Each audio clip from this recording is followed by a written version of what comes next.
पनवेल महानगरपालिकेचे महापौर नितीन पाटील यांनी प्रभाग क्रमांक 2 मधील गावांचा पाहणी दौरा केला। यावेळी स्थायी समिती सभापती बबन मुकादम, नगरसेवक दिनेश खानावकर यांच्यासह भाजपचे पदाधिकारी आणि कार्यकर्ते उपस्थित होते। यावेळी प्रभागात असलेल्या गावांमधील विविध समस्यांचा आढावा घेण्यात आला। या समस्या निवारणासाठी कन्सल्टंट नेमून संबंधित विभागांचे इस्टिमेट तयार करण्याचे आदेश अभियंत्यांना देण्यात येणार असल्याचे महापौर नितीन पाटील यांनी सांगितले।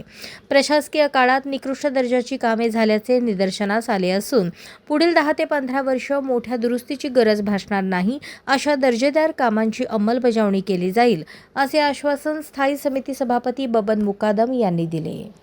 आज आमचे येथील प्रमुख पदाधिकारी नगरसेवक दिनेश खानावकर असतील, कृष्णा शेठ असतील, या इथे महेश पाटील असतील, या सर्वांनी बरेच काय म्हणजे सगळ्यांची नावं घेतली पाहिजेत, पण या सर्व पदाधिकाऱ्यांची जेव्हा 6 तारखेला आमचे दिनेश खानावकर यांची स्वीकृतपदी निवड झाल्यापासून ते पाठपुरावा करत होते की माझ्या विभागाचा दौरा झाला पाहिजे। खरं आजच्या या दौऱ्यामध्ये आमचे स्थायी समिती सभापती बबन मुकादम हेही सामील आहेत। नावड्या गावापासून खरं सुरुवात होणार होती, पण नावड्या गावात दुर्दैवाने एक निधन झाल्यामुळे आम्ही तो दौरा कॅन्सल करून पडग्यापासून सुरुवात केली।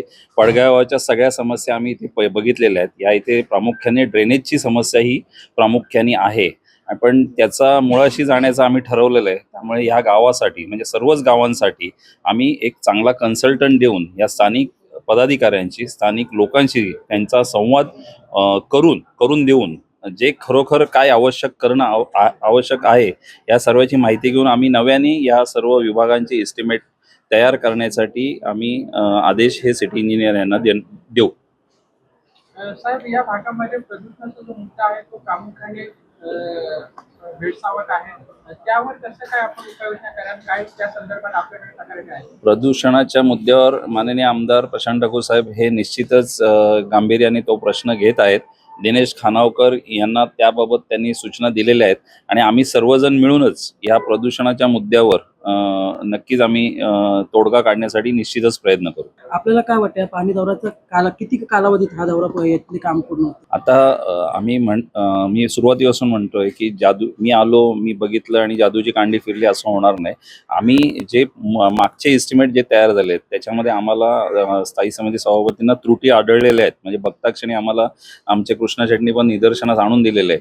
त्यामुळेच आम्ही म्हणतो की ते सर्व जे झालेले एस्टिमेट आहे ते आम्ही रद्द करायला सांगणार आहोत। नव्याने कन्सल्टंट या गावांसाठी द्यावा लागेल, कारण पाण्याचा निचरा हा सिवरेज लाईन टाकून होत नाही किंवा काही विषय त्याचा सुटणार नाही, पण तो निचरा नेमका कुठे होणार आहे यासाठी STV प्लांटची गरज आहे का, मग त्या STV प्लांट कुठे बसणार, या सगळ्याची जी आखणी आहे ही कन्सल्टंट करते। त्यामुळे या गावांसाठी आम्ही कन्सल्टंट निश्चितच नेमणार आहोत आणि ते लगेच येणाऱ्या 8-10 दिवसातच आम्ही नेमणार आहोत। गेली 3.5 वर्ष प्रशासक होता आणि आता आपले महापौर साहेब नितीन पाटील साहेब आहेत। इथले नगरसेवक आमचे मित्र दिनेशजी खानावकर असतील, आमचे ज्येष्ठ श्रेष्ठ कृष्णाजी असतील आणि बरेचसे कार्यकर्ते आहेत।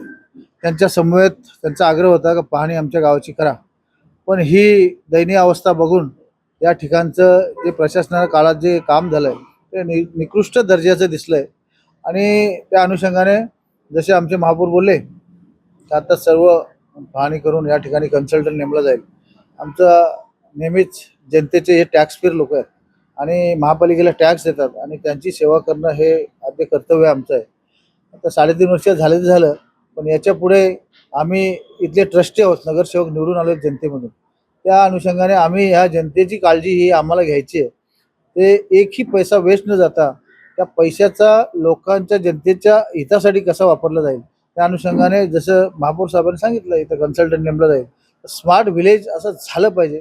मागचे जेवढे पण असतील साहेब, आपण ते कटेकर साहेबांना सिटी इंजिनियरला बोलून त्याची जरा काढूया हिस्ट्री आणि नंतर आपण निर्देश तुम्ही द्या त्यांना। त्या अनुषंगाने तुम्ही जसे बोललेत त्याप्रमाणे आमदार प्रशांत ठाकूर असतील, परेश जी असतील, त्यांच्याशी चर्चा करून इथले ज्येष्ठ श्रेष्ठ कार्यकर्ते असतील म्हणजे कमिटी नेमली जाईल आणि त्या कमिटीच्या माध्यमातून जो कोण कन्सल्टंट येईल त्याच्या माध्यमातून ह्या गावचा परत एकदा 10 वर्षासाठी 15 वर्षासाठी काम परत बघायला नाही लागला पाहिजे, या अनुषंगाने आम्ही काम